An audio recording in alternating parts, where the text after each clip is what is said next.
News, ಇದು ನಿಮ್ಮ ಧ್ವನಿ.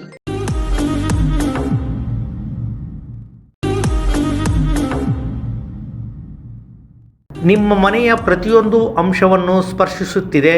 ಹಾವೆಲ್ಸ್ನ ಅತ್ಯುತ್ತಮ ಶ್ರೇಣಿಯ ಎಲೆಕ್ಟ್ರಿಕಲ್ ಉತ್ಪನ್ನಗಳು ಮತ್ತು ಗೃಹೋಪಯೋಗಿ ವಸ್ತುಗಳ ಖರೀದಿಗಾಗಿ ಹಿಂದೆ ಭೇಟಿ ಕೊಡಿ. ಮೆಸರ್ಸ್ ಆನಂದ್ ಎಂಟರ್ಪ್ರೈಸಸ್, ಜೈನ್ ಕಲ್ಯಾಣ ಮಂಟಪದ ಹಿಂದೆ, ಆನಂದ್ ಪಬ್ಲಿಕ್ ಶಾಲೆ ಹತ್ತಿರ, ವೆಂಕಟೇಶ್ವರ ನಗರ, ಸಿಂಧನೂರು. ಹಾವೆಲ್ಸ್ನ ಅತ್ಯುತ್ತಮ ಶ್ರೇಣಿಯ ಎಲೆಕ್ಟ್ರಿಕಲ್ ಉತ್ಪನ್ನಗಳು ಮತ್ತು ಗೃಹೋಪಯೋಗಿ ವಸ್ತುಗಳು ಖರೀದಿಗಾಗಿ ಹಿಂದೆ ಭೇಟಿ ಕೊಡಿ. ಮೆಸರ್ಸ್ ಆನಂದ್ ಎಂಟರ್ಪ್ರೈಸಸ್, ಜೈನ್ ಕಲ್ಯಾಣ ಮಂಟಪದ ಹಿಂದೆ, ಆನಂದ್ ಪಬ್ಲಿಕ್ ಶಾಲೆ ಹತ್ತಿರ, Venkateshwara Nagar, Sindhanur. Havells Galaxy showroom, ಸಿಂಧನೂರಿನಲ್ಲಿ.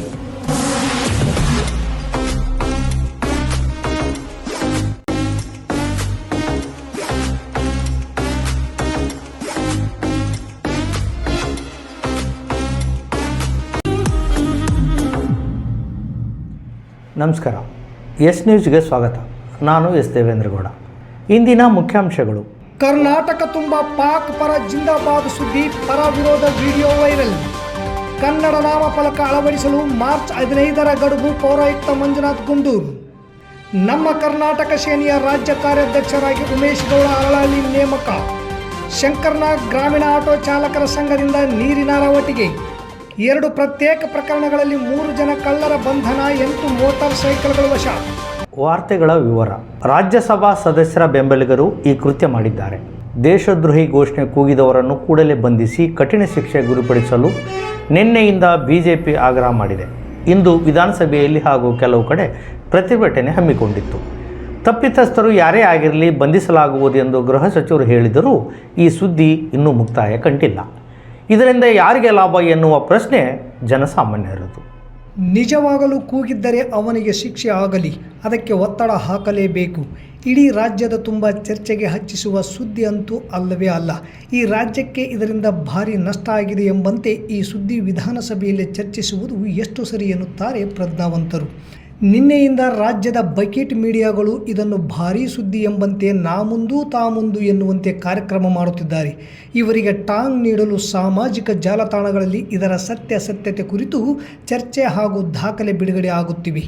ಈ ತರಹದ ಈ ಹಿಂದಿನ 22 ಸುದ್ದಿಗಳು ಹೇಗೆ ಸುಳ್ಳು ಸುದ್ದಿಗಳು ಎಂಬಂತೆ ದಾಖಲೆ ಬಿಡುಗಡೆ ಮಾಡಿದ ಸುದ್ದಿ ಸೋಷಿಯಲ್ ಮೀಡಿಯಾದಲ್ಲಿ ಹರಿದಾಡುತ್ತಿವೆ. ಯಾವುದೇ ಸುದ್ದಿ ಸತ್ಯಾಸತ್ಯತೆ ತಿಳಿಯದೆ ರಿಯಾಕ್ಟ್ ಮಾಡುವುದು ಸರಿಯಲ್ಲ. ತಾಳ್ಮೆ ಇರಬೇಕು. ತಪ್ಪಾಗಿದ್ದರೆ ಶಿಕ್ಷೆಗೆ ಒತ್ತಾಯ ಮಾಡಬೇಕು. ಸುಳ್ಳು ಸುದ್ದಿ ಮಾಡುವವರ ಮೇಲೆ ಕಠಿಣ ಕ್ರಮ ಜರುಗಿಸಬೇಕು. ಇಲ್ಲದಿದ್ದರೆ ಸುಳ್ಳೇ ನಮ್ಮನೆ ದೇವರು ಆಗಿಬಿಡಬಹುದು. ಸಾರ್ವಜನಿಕರು ಬಹಳ ಎಚ್ಚರಿಕೆಯಿಂದ ಪ್ರತಿಕ್ರಿಯಿಸಲು, ಬರುವ ಸುದ್ದಿಗಳ ಸತ್ಯ ಹರಿಯಲು, ಸುದ್ದಿ ಹರಡಿಸಿದವರಾರು, ಇದರಿಂದ ಯಾರಿಗೆ ಲಾಭ ಎನ್ನುವುದನ್ನು ತಿಳಿದುಕೊಳ್ಳಲು ಎಸ್ ನ್ಯೂಸ್ ಜನಸಾಮಾನ್ಯರಲ್ಲಿ ಕೇಳಿಕೊಳ್ಳುತ್ತಿದೆ. ನಗರಸಭೆ ವ್ಯಾಪ್ತಿಯ ವಾಣಿಜ್ಯ ಮಳಿಗೆಗಳು, ಉದ್ಯಮೆದಾರರು, ಸಣ್ಣಪುಟ್ಟ ಅಂಗಡಿಗಳು, ಹೋಟೆಲ್, ವಸತಿ ಗೃಹ ಸೇರಿದಂತೆ ಇನ್ನಿತರ ವಾಣಿಜ್ಯ ವಹಿವಾಟುಗಳಿಗೆ ಸಂಬಂಧಿಸಿದಂತೆ ಎಲ್ಲ ಸ್ಥಳಗಳಲ್ಲಿ ಕಡ್ಡಾಯವಾಗಿ ಮಾರ್ಚ್ 15ರೊಳಗೆ ಕನ್ನಡ ನಾಮಫಲಕಗಳನ್ನು ಅಳವಡಿಸಬೇಕೆಂದು ಪೌರಾಯುಕ್ತ ಮಂಜುನಾಥ್ ಗುಂಡೂರು ಸೂಚಿಸಿದ್ದಾರೆ.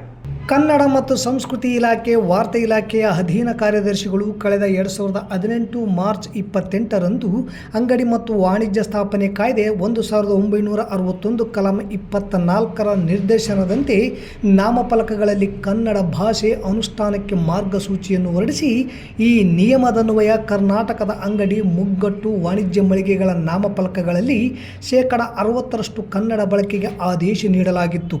ಈ ಹಿನ್ನೆಲೆಯಲ್ಲಿ ನಗರಸಭೆ ವ್ಯಾಪ್ತಿಯ ಅಂಗಡಿ, ಮುಗ್ಗಟ್ಟು, ವಾಣಿಜ್ಯ ಮಳಿಗೆಗಳ ನಾಮಫಲಕಗಳಲ್ಲಿ 60% ಕನ್ನಡ ಬಳಕೆ ಕಡ್ಡಾಯಗೊಳಿಸಬೇಕು ಹಾಗೂ ಮಾರ್ಚ್ 15ರೊಳಗೆ ನಾಮಫಲಕಗಳನ್ನು ಅಳವಡಿಸಲು ಸೂಚಿಸಿರುವ ಪೌರಾಯುಕ್ತರು ನಗರಸಭೆ ಆದೇಶವನ್ನು ಉಲ್ಲಂಘಿಸಿದರೆ ವ್ಯಾಪಾರ ಹಾಗೂ ವಾಣಿಜ್ಯ ವಹಿವಾಟು ಪರವಾನಗಿ ರದ್ದುಗೊಳಿಸಿ ಕಾನೂನು ಕ್ರಮ ಜರುಗಿಸಲಾಗುವುದೆಂದು ಎಚ್ಚರಿಸಿದ್ದಾರೆ. ನಮ್ಮ ಕರ್ನಾಟಕ ಸೇನೆಯ ರಾಜ್ಯಾಧ್ಯಕ್ಷ ಬಸವರಾಜ್ ಪಡುಕೋಣೆಯವರ ನೇತೃತ್ವದಲ್ಲಿ ನೂತನವಾಗಿ ರಾಜ್ಯ ಕಾರ್ಯಾಧ್ಯಕ್ಷನಾಗಿ ಉಮೇಶ್ ಗೌಡ ಅರಳಹಳ್ಳಿಯವರನ್ನು ನೇಮಕ ಮಾಡಿದ್ದಾರೆ. ನಗರದ ಪ್ರವಾಸಿ ಮಂದಿರದಲ್ಲಿ ನಮ್ಮ ಕರ್ನಾಟಕ ಸೇನೆಯಿಂದ ನಡೆದ ಪದಾಧಿಕಾರಿಗಳ ಸಾಮಾನ್ಯ ಸಭೆಯಲ್ಲಿ ರಾಜ್ಯ ಕಾರ್ಯಾಧ್ಯಕ್ಷರಾದ ಉಮೇಶ್ ಗೌಡ ಅವರನ್ನು ಘಟಕದಿಂದ ಸನ್ಮಾನಿಸಿ ಅಭಿನಂದಿಸಲಾಯಿತು. ಈ ಕಾರ್ಯಕ್ರಮದಲ್ಲಿ ಮಾತನಾಡಿದ ನಮ್ಮ ಕರ್ನಾಟಕ ಸೇನೆಯ ತಾಲೂಕಾಧ್ಯಕ್ಷ ಮಂಜುನಾಥ್ ಗಾಣಿಗೇರ್, ಕನ್ನಡ ನಾಡು ನುಡಿ ನೆಲ ಜಲ ಭಾಷೆ ಸಂಸ್ಕೃತಿ ಉಳಿವಿಗಾಗಿ ಹೆಚ್ಚು ಶ್ರಮಿಸಿ ಸಂಘಟಿತರಾಗಬೇಕು. ನಮ್ಮ ಕರ್ನಾಟಕ ಸೇನೆಯ ರಾಜ್ಯಾಧ್ಯಕ್ಷ ಬಸವರಾಜ ಪಡುಕೋಟೆಯವರು ಸಿಂಧನೂರಿನ ಘಟಕದ ಮೇಲೆ ಅಪಾರ ಅಭಿಮಾನ ವ್ಯಕ್ತಪಡಿಸಿ ಮಾರ್ಗದರ್ಶನ ಮಾಡುತ್ತಿದ್ದಾರೆ. ಅವರಿಗೆ ನಮ್ಮ ನಿರಂತರ ಕಾರ್ಯಚಟುವಟಿಕೆಗಳ ಮೂಲಕ ಬೆಂಬಲವಾಗಿ ನಿಲ್ಲೋಣ ಎಂದು ಕಾರ್ಯಕರ್ತರಿಗೆ ಕರೆ ನೀಡಿದರು. ಸನ್ಮಾನ ಸ್ವೀಕರಿಸಿ ಮಾತನಾಡಿದ ರಾಜ್ಯ ಕಾರ್ಯಾಧ್ಯಕ್ಷ ಉಮೇಶ್ ಗೌಡ ಅರಳಹಳ್ಳಿ ಮಾತನಾಡಿ, ನಮ್ಮ ಕರ್ನಾಟಕ ಸೇನೆಯಿಂದ ಸಾರ್ವಜನಿಕ ಸಮಸ್ಯೆಗಳ ವಿರುದ್ಧ ವಿನೂತನ ರೀತಿಯಲ್ಲಿ ಸಿಂಧನೂರಿನಲ್ಲಿ ಹೋರಾಟಕ್ಕೆ ಮುಂದಾಗಬೇಕು. ಪ್ರತಿ ಗ್ರಾಮಗಳು ಮತ್ತು ನಗರದ ವಾರ್ಡ್ಗಳಲ್ಲಿ ಘಟಕಗಳು ಮಾಡಿ ಸಮಸ್ಯೆಗಳ ಬಗ್ಗೆ ಪಟ್ಟಿ ಮಾಡಿ ಹೋರಾಟದ ರೂಪುರೇಷೆ ಸಿದ್ಧಪಡಿಸಿ ನ್ಯಾಯಯುತವಾಗಿ ಹೋರಾಟ ಮಾಡೋಣ ಎಂದು ಹೇಳಿದರು. ನಮ್ಮ ಕರ್ನಾಟಕ ಸೇನೆಯ ರಾಜ್ಯ ಕಾರ್ಯಾಧ್ಯಕ್ಷ ಉಮೇಶ್ ಗೌಡ ಅರಳಹಳ್ಳಿ ಅವರು ಹಲವಾರು ಹೋರಾಟಗಳಿಂದ ಗುರುತಿಸಿಕೊಂಡವರು. ಇವರ ಸಲಹೆ ಮತ್ತು ಮುಂದಾಳತ್ವದಲ್ಲಿ ನಮ್ಮ ಕರ್ನಾಟಕ ಸೇನೆಯು ವಿನೂತನ ಕಾರ್ಯಕ್ರಮ ಮತ್ತು ಹೋರಾಟಗಳನ್ನು ಮಾಡಲು ಉತ್ಸಾಹದಲ್ಲಿದೆ ಎಂದು ತಾಲೂಕು ಗೌರವಾಧ್ಯಕ್ಷ ಅವಿನಾಶ್ ದೇಶಪಾಂಡೆ ಹೇಳಿದರು. ಈ ಸಂದರ್ಭದಲ್ಲಿ ಭೂದೇಶ್ ಮರಾಠಿ, ಜಿಲ್ಲಾ ಯುವ ಘಟಕ ಕಾರ್ಯದರ್ಶಿ ಓಬಳೇಶ್ ನಾಯಕ್, ತಾಲೂಕು ಉಪಾಧ್ಯಕ್ಷ, ತಾಲೂಕು ಪ್ರಧಾನ ಕಾರ್ಯದರ್ಶಿ ಜಡೆಯಸ್ವಾಮಿ, ನಗರ ಘಟಕದ ಪ್ರಧಾನ ಕಾರ್ಯದರ್ಶಿ ಪ್ರಶಾಂತ್ ಕುಮಾರ್, ವೆಂಕಟೇಶ್ ನಾಯಕ್ ಬೂತಲ್ದಿನಿ ಸೇರಿದಂತೆ ವಿವಿಧ ಘಟಕದ ಪದಾಧಿಕಾರಿಗಳು ಹಾಗೂ ಸದಸ್ಯರು ಇದ್ದರು. ಮಾತಾಡಿದ್ರು, ಒಂದ್ಸರಿ ಬನ್ನಿ ಹೋಗಿ ನೀವು ಒಟ್ಟಿಗೆ ಸೇರೋಣ ಮಾಡೋಣ ಅಂತ ಹೇಳ್ಬಿಟ್ಟು ಎಲ್ಲರೂ ಒಂದು ಸುಮಾರು ನಮ್ಮ ಸಂಘಟನೆಯಲ್ಲಿ ಹಳೆಯದು ಇದ್ದ ಸಂಘಟನೆಯಲ್ಲಿ ಎಲ್ಲರೂ ವ್ಯಕ್ತಿಗಳು ಮಾತಾಡಿಕೊಂಡು ಒಂದು ಮೀಟಿಂಗ್ ಮಾಡಿ ಎಲ್ಲರ ಸಮ್ಮತಿ ತೆಗೆದುಕೊಂಡು ನಾವೆಲ್ಲರೂ ಒಟ್ಟಿಗೆ ಹೋಗ್ಬೇಕಾದ್ರೆ ಈ ಮತ್ತೆ ಮಂಜುನಾಥ್ ಅವ್ರನ್ನೂ ಕೇಳಿದ್ವಿ, ಇಲ್ಲ ನಾವು ಮಾಡೋಣ ಅಂತ ಭೂದೇಶ್ವರನ್ನು ಕೇಳಿದ್ವಿ. ಎಲ್ಲರೂ ನಮ್ಮ ದೇಶಪಾಂಡೆ ಸರ್ ಅವರು ಮಂಜುನಾಥ್ ಅವ್ರ ಜೊತೆಗೆ ಮಾತಾಡಿದಾರಂತೆ. ಮಾತಾಡಿದ್ಮೇಲೆ ಓಕೆ ಅಂದರು, ಹೋದ್ವಿ, ಹೋರಾಟ ಮಾಡೋದು ರೂಪರೇಷೆಗಳು ಹೇಳಿದರು ಅವರು. ಈ ಎಲ್ಲ ಈಗ ಕನ್ನಡ ಪರ ಸಂಘಟನೆ ರಾಜ್ಯಾಧ್ಯಕ್ಷರುಗಳು ಇರೋದೇ ಬೇರೆ, ನಮ್ಮ ಬಸವರಾಜನವರು ಇರೋದೇ ಬೇರೆ. ಅವರ ಆಲೋಚನೆಗಳು ಹೆಂಗಿದಾವೆ ಅಂದರೆ, ಪ್ರತಿಯೊಬ್ಬ ಮನುಷ್ಯ ತಮ್ಮ ತಮ್ಮ ಬದುಕುಗಳನ್ನು ಕಟ್ಕೋಬೇಕು, ಬದುಕಿನ ಜೊತೆಯಲ್ಲಿ ಹೋರಾಟಗಳನ್ನು ಮಾಡಬೇಕು.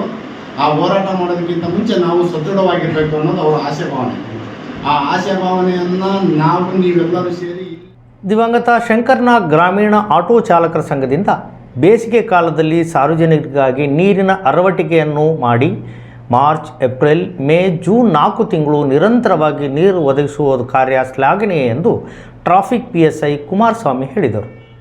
ನಗರದ ಕೋರ್ಟ್ ಮುಂಭಾಗದಲ್ಲಿರುವ ಆಟೋ ನಿಲ್ದಾಣದ ಹತ್ತಿರ ನೀರಿನ ಅರವಟಿಕೆಗೆ ಚಾಲನೆ ನೀಡಿ ಮಾತನಾಡಿದ ಅವರು, ಇದೇ ರೀತಿ ಎಲ್ಲ ಸಂಘಟನೆಗಳು ಸಮಾಜಕ್ಕೆ ಸೇವೆ ಸಲ್ಲಿಸಿದಾಗ ಮಾತ್ರ ಅವರ ಸಂಘಟನೆ ಸಾರ್ಥಕವಾಗುತ್ತದೆ. ಹಾಗೂ ಆಟೋ ಚಾಲಕರು ಖಾಕಿ ಬಟ್ಟೆ ಹಾಕಿಕೊಂಡು ಆಟೋ ಉಳಿಸಬೇಕು. ಕುಡಿದು ವಾಹನ ಚಲಾಯಿಸಬಾರದು, ಕಾನೂನು ಪ್ರಕಾರ ಅಪರಾಧ. ಪ್ಯಾಸೆಂಜರ್ ಜಾಸ್ತಿ ಹಾಕಬೇಡಿ. ಆಟೋಗಳನ್ನು ಎಲ್ಲೆಂದರಲ್ಲಿ ನಿಲ್ಲಿಸದೆ ನೀಟಾಗಿ ಪಾರ್ಕ್ ಮಾಡಿ ಸಾರ್ವಜನಿಕರಿಗೆ ತೊಂದರೆಯಾಗದಂತೆ ನೋಡಿಕೊಳ್ಳಬೇಕು. ಪ್ರತಿಯೊಬ್ಬ ಆಟೋ ಚಾಲಕರು ಲೈಸೆನ್ಸ್, ಇನ್ಶೂರೆನ್ಸ್ ಹೊಂದಿರಬೇಕೆಂದು ಕಿವಿಮಾತು ಹೇಳಿದರು. ನಮ್ಮ ಕಲ್ಯಾಣ ಕರ್ನಾಟಕ ಭಾಗದಲ್ಲಿ ಬೇಸಿಗೆಯಲ್ಲಿ ಅತಿ ಹೆಚ್ಚು ಬಿಸಿಲು ಇರುವುದರಿಂದ ಸಾರ್ವಜನಿಕರಿಗೆ ನೀರಿನ ದಾಹ ತಣಿಸಲು ಈ ನೀರಿನ ಅರವಟಿಕೆಯಿಂದ ನಿರಂತರ 4 ತಿಂಗಳ ಕಾಲ ಶುದ್ಧ ಕುಡಿಯುವ ನೀರು ಒದಗಿಸುತ್ತಿರುವ ಈ ಕಾರ್ಯ ಶ್ಲಾಘನೀಯ ಎಂದು ಕರ್ವೆ ಉಪಾಧ್ಯಕ್ಷ ದೇವೇಂದ್ರಗೌಡ ಮಾತನಾಡಿದರು. ಈ ಸಂದರ್ಭದಲ್ಲಿ ಗೌರವ ಅಧ್ಯಕ್ಷ ಮೊಹಮ್ಮದ್, ಅಧ್ಯಕ್ಷ ಮಲ್ಲಿಕಾರ್ಜುನ್ ಸಾಲ್ಗುಂದ, ಉಪಾಧ್ಯಕ್ಷ ಹುಸೇನ್ ಸಾಬ್ ಎಲೆಕೂಡ್ಲಿಗಿ, ಸದಸ್ಯರಾದ ಸಂಗಪ್ಪ, ಸಲೀಂ, ಮಂಜುನಾಥ್, ಬಸವರಾಜ್, ಅಮೀನ್ ಸಾಬ್ ಗಾಂಧಿನಗರ, ರಮೇಶ್, ರವಿ, ಶಿವು, ನಾಗಯ್ಯಸ್ವಾಮಿ, ನಬಿ ಸಾಬ್, ಕನ್ನಡ ಪರ ಸಂಘಟನೆ ಮುಖಂಡರಾದ ಡಿಸ್ ಗಂಗಣ್ಣ, ಸುರೇಶ್ ಗೊಬ್ರಿಕಲ್, ದೌಲ್ ಸಾಬ್ ದೊಡ್ಡಮನಿ ಸೇರಿದಂತೆ ಅನೇಕರಿದ್ದರು. ಸಿಂಧೂರು ತಾಲೂಕಿನ ಶಂಕರ ನಾಗ್ ಆಟೋ ಸಂಘದ ಚಾಲಕರು ಈ ಒಂದು ಬೇಸಿಗೆ ಕಾರ್ಯಕ್ರಮಕ್ಕೆ ಕುಡಿಯುವ ನೀರಿನ ಅರವಟಿಕೆ ಕಾರ್ಯಕ್ರಮವನ್ನು ಹಮ್ಮಿಕೊಂಡಿದ್ದಕ್ಕೆ ಎಲ್ಲರಿಗೂ ಧನ್ಯವಾದಗಳು. ಪ್ರತಿ ವರ್ಷ ನೀವು ಒಳ್ಳೊಳ್ಳೆ ಕಾರ್ಯಕ್ರಮ ಮಾಡಿ ನಿಮ್ಮ ಡಿಸಿಪ್ಲಿನನ್ನು ಹೆಚ್ಚಾಗಿ ಬೆಳೆಸ್ಕೊಂಡು ಒಳ್ಳೆಯ ಸ್ವಾಭಿಮಾನವನ್ನು ಹೆಚ್ಚಾಗಿ ಗಳಿಸ್ಕೊಂಡು ಒಳ್ಳೆಯ ಕೆಲಸಗಳನ್ನು ನೀವು ಮಾಡ್ತೀರಿ. ಅವತ್ತು ನಿಮ್ಮನ್ನೆಲ್ಲರೂ ಒಳ್ಳೆಯ ದೃಷ್ಟಿಯಿಂದ ಎಲ್ಲ ಜನರು ನಿಮ್ಮನ್ನು ನೋಡ್ತಾರೆ. ನೀವು ಪ್ರತಿದಿನ ಯಾವುದೇ ಆಗಲಿ ಆಟೋ ಓಡಿಸ್ಬೇಕಾದ್ರೂ ಕೂಡ ಹೇಳ್ತೀನಿ. ಆಮೇಲೆ ನೀವೆಲ್ಲ ಪಾರ್ಕ್ ಮಾಡಬೇಕಾದ್ರೂ ಕೂಡ ಹೇಳ್ತೀನಿ. ಪಾರ್ಕ್ ಮಾಡಬೇಕಾದ್ರೂ ಕೂಡ ನೀಟಾಗಿ ಮಾಡಿರಿ ಅಂತ ಹೇಳಿರ್ತೀನಿ. ಆಮೇಲೆ ಆಟೋ ಜೊತೆಗೆ ಜಾಸ್ತಿ ಪ್ಯಾಸೆಂಜರ್ ಹಾಕಬೇಡ್ರಿ. ಆಮೇಲೆ ಕುಡಿದು ಆಟೋ ಓಡಿಸ್ಬೇಡ್ರಿ. ಈ ಥರ ಎಲ್ಲ ಒಂದು ಡಿಸಿಪ್ಲಿನ್ ಆಗಿ ಮೇಂಟೈನ್ ಮಾಡಿದ್ರೆ ನೀವು ಇನ್ನೊಬ್ಬರಿಗೆ ಒಂದು ಮಾದರಿಯಾಗಿ ತೋರಿಸ್ಕೊಟ್ಟಿರ್ತೀರಿ. ಸಿಂಧನೂರು ನಗರದಲ್ಲಿ ಮೋಟಾರ್ ಸೈಕಲ್ ಕಳ್ಳತನ ಪ್ರಕರಣಕ್ಕೆ ಸಂಬಂಧಿಸಿದಂತೆ BS ತಳವಾರ್ DSP ಅವರ ಮಾರ್ಗದರ್ಶನದಲ್ಲಿ ರಚನೆಯಾದ ತಂಡ 2 ಪ್ರತ್ಯೇಕ ಪ್ರಕರಣಗಳಲ್ಲಿ 3 ಕಳ್ಳರನ್ನು ಬಂಧಿಸಿ 8 ಮೋಟಾರ್ ಸೈಕಲ್ಗಳನ್ನು ವಶಪಡಿಸಿಕೊಂಡಿದೆ. ತಂಡಕ್ಕೆ ಹೆಚ್ಚುವರಿ SP ಅವರುಗಳಿಂದ ಶ್ಲಾಘನೆ ದೊರೆತಿದೆ. ನಗರದಲ್ಲಿ ಮೋಟಾರ್ ಸೈಕಲ್ ಕಳ್ಳತನ ವರದಿಯಾಗುತ್ತಿದ್ದಂತೆ ಡಿವೈಎಸ್ಪಿ ಅವರ ಮಾರ್ಗದರ್ಶನದಲ್ಲಿ Sunil M Mulimani CPI, Basavaraj PSI, V Srinivas PSI ಇವರ ನೇತೃತ್ವದಲ್ಲಿ ಸಿಬ್ಬಂದಿಗಳಾದ ಶರಣಪ್ಪರೆಡ್ಡಿ, ಸಂಗನಗೌಡ, ವಿಜಯಕುಮಾರ್, ಸಿದ್ದಪ್ಪ, ಖಲೀಲ್ ಪಾಷಾ ಅವರ ವಿಶೇಷ ತಂಡ ಶ್ರಮವಹಿಸಿ ಸೈಕಲ್ ಕಳ್ಳತನ ಮಾಡುವ ಆರೋಪಿತರಾದ ಮೆಹಬೂಬ್ ಪಾಷಾ, ಅನಿಲ್ ಕುಮಾರ್, ಮಂಜುನಾಥ್ ಅವರನ್ನು ಬಂಧಿಸಿದ್ದಾರೆ. ಇವರ ಕಡೆಯಿಂದ ಪ್ರಕರಣಗಳಿಗೆ ಸಂಬಂಧಿಸಿದಂತೆ 8 ಮೋಟಾರ್ ಸೈಕಲ್ಗಳು ಒಟ್ಟು ಮೌಲ್ಯ 1,80,000 ಜಪ್ತಿ ಮಾಡಿಕೊಂಡು 2 ಪ್ರಕರಣಗಳನ್ನು ಭೇದಿಸಲಾಗಿದೆ. ಈ ಕಾರ್ಯಕ್ಕೆ ರಾಯಚೂರು ಎಸ್ಪಿ ಹಾಗೂ ಹೆಚ್ಚುವರಿ ಎಸ್ಪಿ 1 ಮತ್ತು ಹೆಚ್ಚುವರಿ ಎಸ್ಪಿ 2 ಅವರುಗಳು ಶ್ಲಾಘನೆ ವ್ಯಕ್ತಪಡಿಸಿದ್ದಾರೆ. ಈ ವರ್ಷದ್ದು ಅದೇ ಥರ 30 ವರ್ಷದ 2 ಕೇಸ್ ರಿಜಿಸ್ಟರ್ ಆಗಿದ್ದಾವೆ. ಅದ್ರ ಜೊತೆಗೆ ಉಳಿದಂಥ ಒಟ್ಟು ಎಲ್ಲ ಸೇರಿ 8 ವೆಹಿಕಲ್ಗಳು ಜಪ್ತಿ ಆಗಿದ್ದಾವೆ. ಅದರಲ್ಲಿ ಯಾವ್ಯಾವ ವೆಹಿಕಲ್ ಅಂತ ಹೇಳ್ಕೊಂಡು ಬೇರೆ ಕಡೆ ಎಲ್ಲ ವಿಚಾರಣೆ ಮಾಡಿ ಆ ಕನ್ಸರ್ನ್ ಬೇರೆ ಸ್ಟೇಷನಲ್ಲಿ ಆಗಿದ್ದಾವೆ ಅಥವಾ ನಮ್ಮಲ್ಲಿ ಆಗಿದ್ದಾವೆ ಅನ್ನೋದ್ರ ಬಗ್ಗೆ ನಮ್ಮ ಇನ್ನೂ ಎಲ್ಲ ರಿಕಾರ್ಡ್ಸ್ ವೆರಿಫೈ ಮಾಡ್ಕೊಂಡು ಉಳಿದನ್ನು ಡಿಸ್ಪೋಸ್ ಮಾಡ್ತೀವಿ.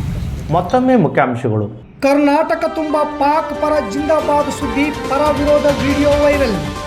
ಕನ್ನಡ ನಾಮಫಲಕ ಅಳವಡಿಸಲು ಮಾರ್ಚ್ 15ರ ಗಡುವು, ಪೌರಾಯುಕ್ತ ಮಂಜುನಾಥ್ ಗುಂಡೂರು. ನಮ್ಮ ಕರ್ನಾಟಕ ಸೇನೆಯ ರಾಜ್ಯ ಕಾರ್ಯಾಧ್ಯಕ್ಷರಾಗಿ ಉಮೇಶ್ ಗೌಡ ಅರಳಹಳ್ಳಿ ನೇಮಕ. ಶಂಕರ್ನಾಗ್ ಗ್ರಾಮೀಣ ಆಟೋ ಚಾಲಕರ ಸಂಘದಿಂದ ನೀರಿನ ರವಟಿಗೆ. 2 ಪ್ರತ್ಯೇಕ ಪ್ರಕರಣಗಳಲ್ಲಿ 3 ಜನ ಕಳ್ಳರ ಬಂಧನ, 8 ಮೋಟಾರ್ ಸೈಕಲ್ಗಳು ವಶ. ಇಲ್ಲಿಗೆ ವಾರ್ತಾ ಪ್ರಸಾರ ಮುಕ್ತಾಯವಾಯಿತು. ನಿರಂತರ ಸುದ್ದಿಗಾಗಿ ವೀಕ್ಷಿಸಿ ಎಸ್ ನ್ಯೂಸ್. ಇದು ನಿಮ್ಮ ಧ್ವನಿ. ನಮಸ್ಕಾರ.